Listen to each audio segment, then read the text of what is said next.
Hello students, today we are going to deal with a short story titled An Unfinished Story written by O. Henry. Let's begin with the introduction to the author. O. Henry was an American writer whose short stories are known for wit, wordplay and clever twist endings. He wrote nearly 600 short stories about life in America. Let's know in detail about him. He was born William Sidney Potter on 11th September 1862 in Greensboro, North Carolina. His father, Sidney Potter, was a medical doctor. When William was 3, his mother died and he was raised by his grandmother and aunt. He left school at the age of 15 and then had a number of jobs, including a bank clerk. In 1896, he was accused of embezzlement. He absconded from the law to New Orleans and later fled to Honduras. When he learned that his wife was dying, he returned to the US and surrendered himself to the law. Although there has been much debate over his actual guilt, he was convicted of embezzling funds from the bank that employed him. He was sentenced to 5 years in jail.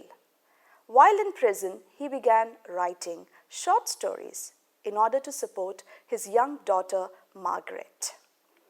His first published story was Whistling Dick's Christmas Stocking, which appeared in 1899.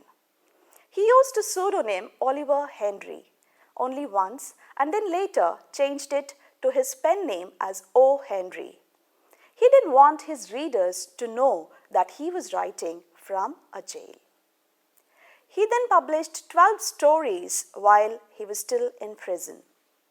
After serving for 3 years of the 5-year sentence, he was released for his good behavior.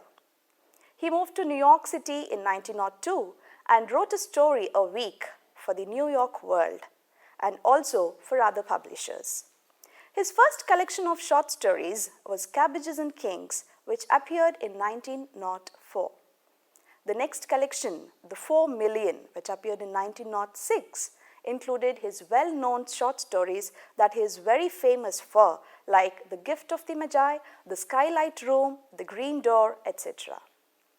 One of his last stories, The Ransom of Red Chief, of 1910, is perhaps the best known of his works. Some of his stories, like Ruthless People, were even made into films. In his lifetime, O. Henry was able to see the silent film adaptations of some of his stories, like The Sacrifice in 1909, Trying to Get It Stead, and His Duty, both in 1909. His success brought the attendant pressure, and he suffered from alcohol addiction. His second marriage lasted only 2 years, and his wife left him in 1909. He died of liver cirrhosis on June 5, 1910 in New York. O. Henry is credited for creation of the Cisco Kid, whose character alludes to Robin Hood and Don Quixote. The Arizona Kid, which appeared in 1930, and the Cisco Kid of 1931 are among the best known adaptations of his works.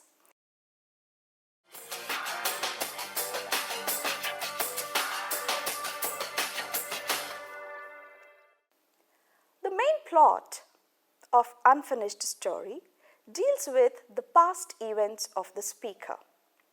He actually tries to recollect one of his dreams where he is being judged by God on the day of judgment for his actions on the earth. While there, he is asked by an angel if he belongs to a certain group of men waiting to be judged along with him. He was surprised, and at that point, the story moves to the life of a girl named Dulcie. O. Henry clearly brings the story to the present from his dream, saying that it's not important to discuss the events of the dream at that point of time of the story. Now, Dulcie is a poor girl who works for $6 per week. That was quite a long time ago, and that's very little money, which leaves her often hungry. She's been asked on a date by a fairly rich guy called Piggy. It seems that he is in the habit of trapping poor girls. He takes undue advantage of their poverty by giving them food and such other things and expects them to sleep with him. Dulcie realizes this very late and refuses at the last minute to go out with him. But the story reveals that at some time later, when she is more hungry, she does go out with him. Or maybe she might have gone. There's no clear indication whether she's really gone out or she doesn't, but he mentions that maybe if she had been more hungrier, she might have gone out with him. The story then returns to the dream where the narrator talks about the afterlife. The group of men the angel had asked about were rich businessmen who owned the places where girls like Dulcie worked. The men who paid them so little that they had to sleep with them to get food. The speaker in his defense says, he burnt down orphanages and killed a blind man for his pennies, but that he was not as bad as the men who paid the girls so little and are being judged on the day of judgment. The story is left here on an unfinished note, left to the reader's imagination as to think whether the narrator is really accused of any crime, and if Dulcie had really gone out with Piggy on a date is left to the imagination of the readers.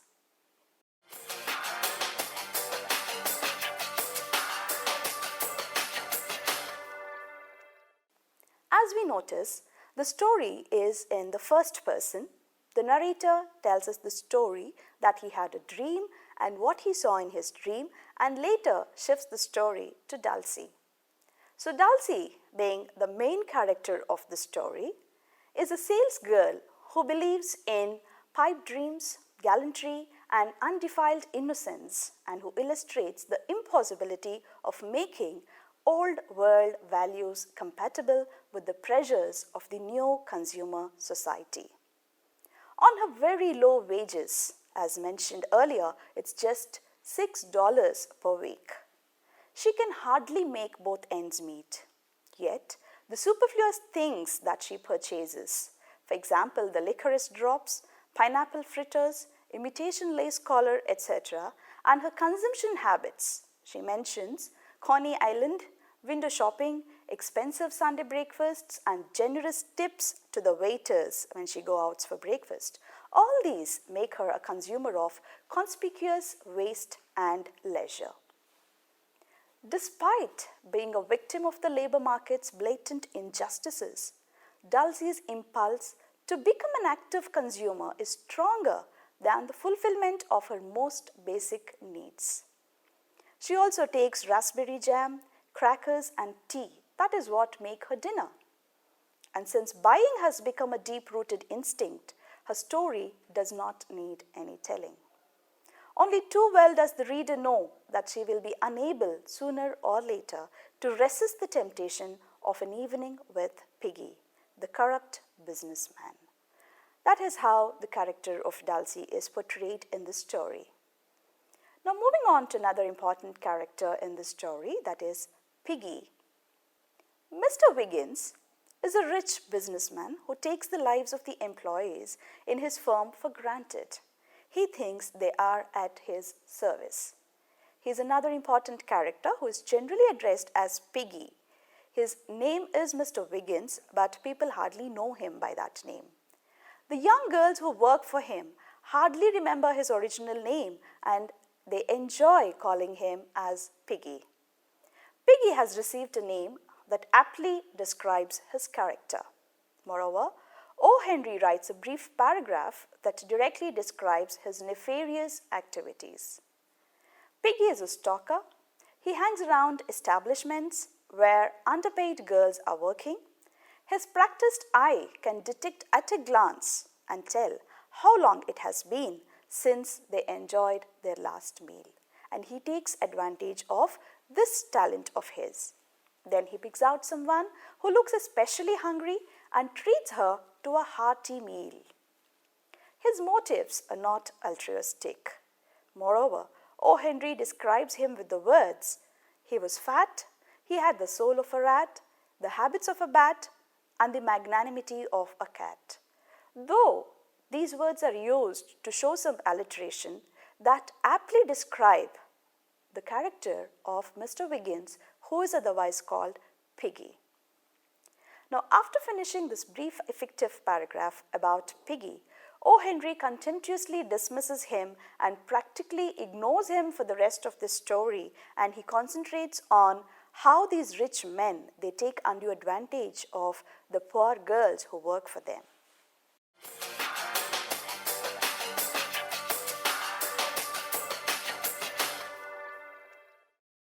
An unfinished story has a simple theme, and it is a clear indication that it is nothing less but a satire. It is a satire by O. Henry, which he is very well known for. He spends very little time describing the objects of his satire. He has presented it very cleverly. He uses an indirect approach and leaves much to the imagination of the reader. As discussed earlier, he never closes the story, he never finishes the story, but rather he leaves it to the imagination of the reader. So even the satire is not projected directly, but it is presented through an indirect approach. It's chiefly directed at two targets. The satire is aimed at two targets, as we see in the story.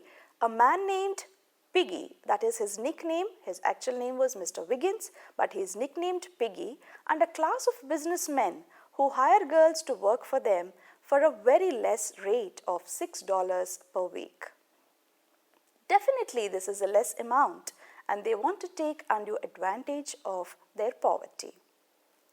Generally, a satirist would make one of the businessmen a character in his story, employing a copious amount of irony in describing him, perhaps even giving him a name that aptly describes his character. But instead, O. Henry allows them to remain a faceless class of people. He demonstrates their villainy by showing how one of the underpaid employees fares in her life. He makes Dulcie the main character, and through her he tries to mock at the behavior of these rich businessmen. Even as a faceless class, O. Henry says surprisingly little about them throughout the story. Even at the very end, when a satiric bomb explodes in their faceless face, the satire does not directly describe their activities. He says, my activities are less heinous than theirs. He just leaves it there for the readers to understand, for the readers to imagine the further story. The period in which the story was set up is also very important for us to understand in its true sense. O. Henry wrote the story in the early 20th century, and at that time $6 a week went much farther than it would have been in the present day. But definitely, even in those days, $6 a week was not an amount that was really sufficient for anybody to lead a happy life. It was just sufficient for them to keep their body and soul together with great difficulty. That is the reason why these girls are said to be experiencing poverty, because $6 per week would hardly give them any amount to spend or even to save further. And as we observe, Piggy, who was a stalker, he took undue advantage of their poverty. The girls who had very less income for the week, and they had their high aspirations. To fulfill their dreams, they had to submit themselves to the evil actions of Piggy. That's what we observe, because Piggy, who had a detective eye, who could easily detect at a glance how long it has been since the girls had enjoyed their last meal. And then he picks out someone who looks especially hungry, terribly hungry and in need of, and he tries to treat her with a hearty meal and make her happy, and then make use of her poverty for his selfish motives.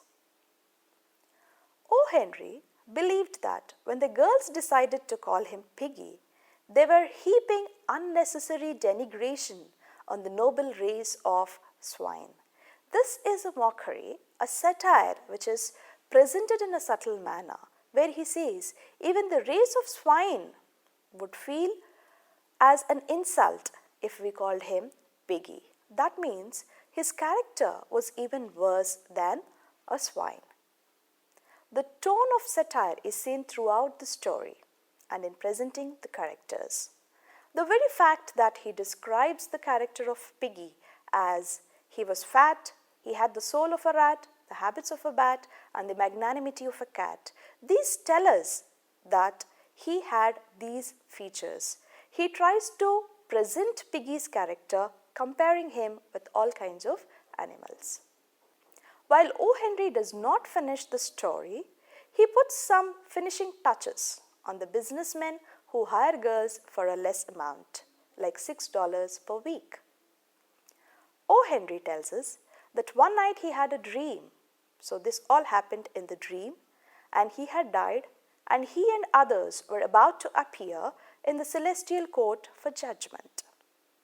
Standing nearby were a group of businessmen who, during their lifetime, had hired girls to work for $6 per week.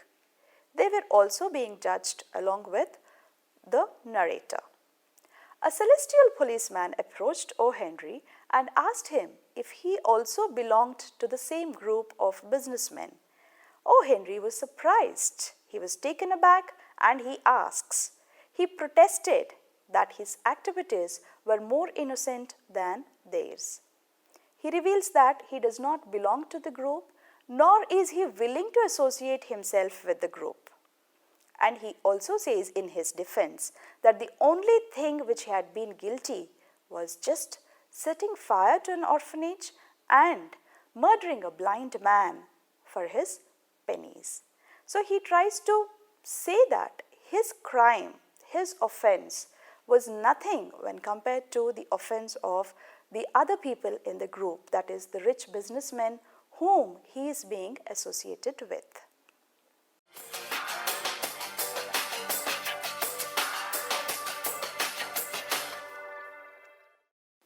O. Henry is known for his short stories, and his writing style is famous throughout the world.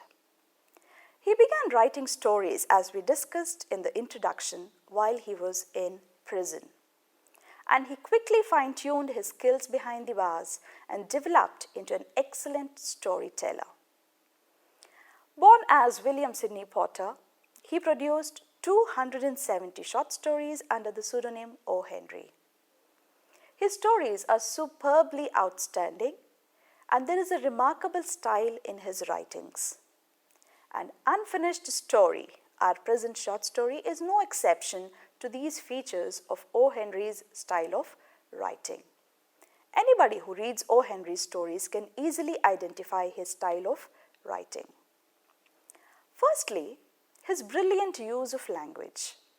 The stories were written in the first half of the 20th century, and O. Henry's use of language easily surpasses those of the contemporary writers. Not only does he have an extensive vocabulary, but his writing abounds with similes and metaphors that breathe in sparkling life and depth into his stories. An unfinished story employs profound metaphors of angelic hosts to tell the tragic story of poor Dulcie's struggle for survival. O. Henry has a great understanding of the trials of the lower class. He empathizes with that class, and he frequently pictures the lives of ordinary people of the early 20th century America with warm and sympathetic colors. His characters are generally the frequently overlooked people of the society: the struggling shop girl, the unsuccessful artist, the impoverished.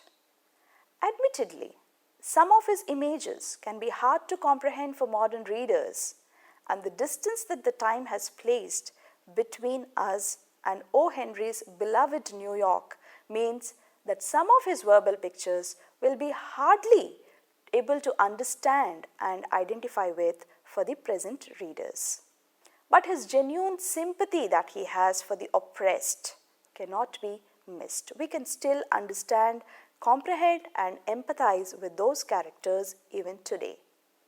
The present story is also an example of that kind.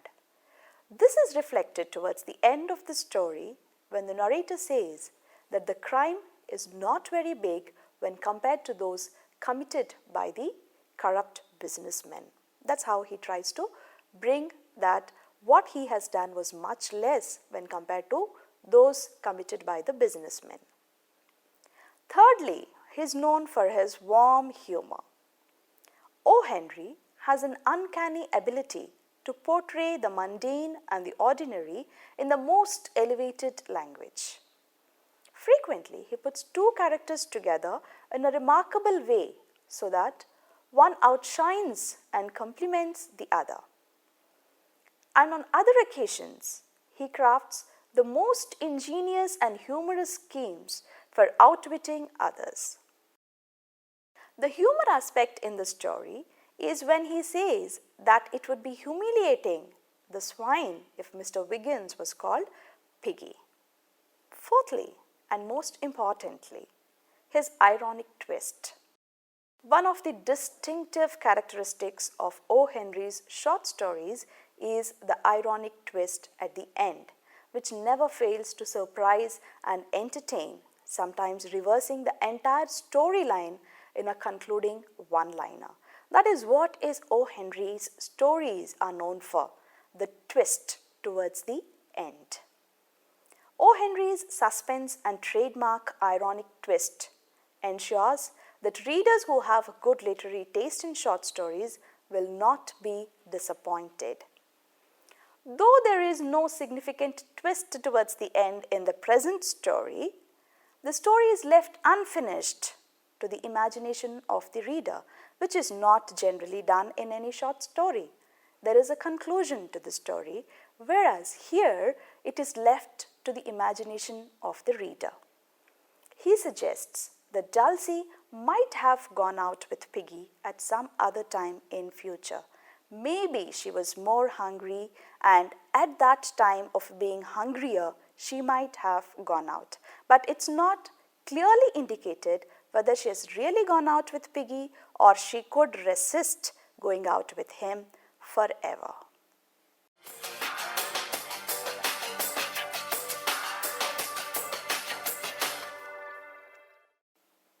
O. Henry's narrative poses important questions about which ideological assumptions are being dislocated in the progressive era.